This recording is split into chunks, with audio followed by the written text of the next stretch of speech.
Қайырлы күн баршаңызға, менің каналыма қош келдіңіздер. Бүгін сіздермен өте дәмді болып шығатын, аштықымен дайындалатын сүзбелі бәліштің рецептісімен бөлісетін боламын. Видеоны міндетті түрде соңына дейін көріңіздер. Керекті ингредиенттердің тізімін осы видеоның астында описаниеда жазып қалдыратын боламын. Ең алдымен ыдысымызға жылы сүтімізді құямыз. Құрғақ аштыққа саламыз. Қант саламыз. 1 шай қасық тұз қосамыз. Барлығын жақсылап араластырамыз. 1 жұмыртқа саламыз. Бөлме температурасындағы жұмсақ сары майымызды саламыз. Тағы да жақсылап араластырамыз.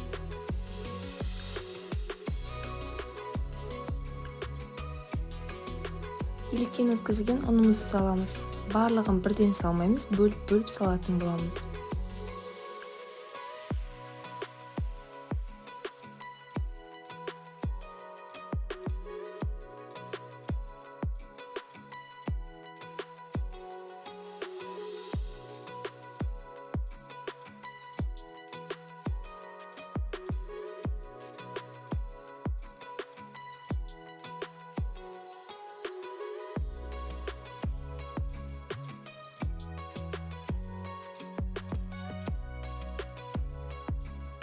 Мінекей, қолға жабыспайтын осындай жұмсақ қамыр илеп аламыз.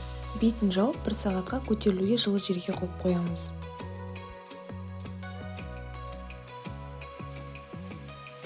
Қамырымыз көтерілгенше пирогымыздың салмасын дайындайтын боламыз. Ыдысымызға сүзбемізді саламыз, қант қосамыз, жұмыртқа саламыз, қаймағымызды қосамыз. Барлығын жақсылап араластырамыз. Блендермен немесе шанышқының көмегімен араластырсаңыздар болады.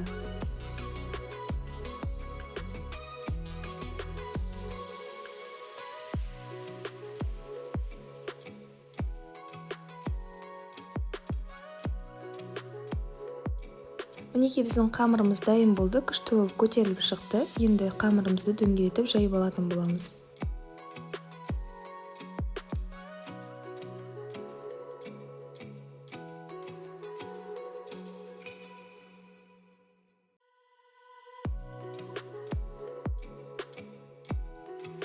Қамырымызды жайып алғаннан кейін видеода көрсетілгендей кесіп өріп шығатын боламыз.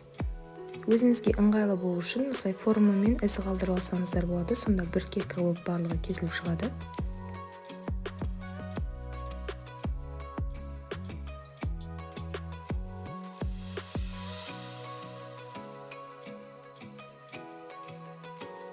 Қамырымызды түйген кезде жақсылап бекітіп шығыңыздар, көтерілген кезде барлығы ашылып кетпес үшін.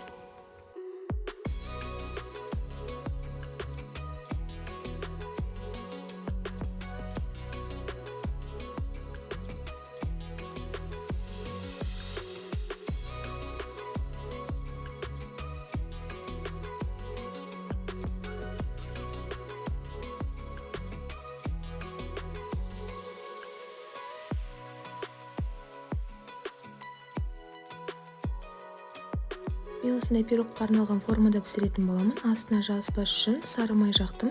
Енді пирогымыздың бетіне жұмыртқаның сарысын жағып шығамыз.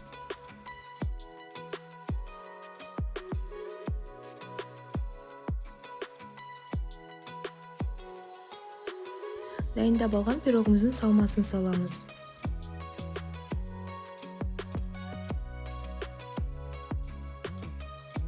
Пирогымызды қызып тұрған пеште 180 градуста 25-30 минутта пісіретін боламыз. Өз пешіңізге қарай ориентир жасаңыздар болады. Мінекей, біздің пирогымыз дайын болды, өте дәмді болып шығады. Қамыры үлпілдек, күшті болып көтеріліп, сіздер де міндетті түрде дайындап көріңіздер, ас болсын. Ал егер де сіздерге менің видеом ұнаса, лайк басып, комментарий жазуды ұмытпаңыздар.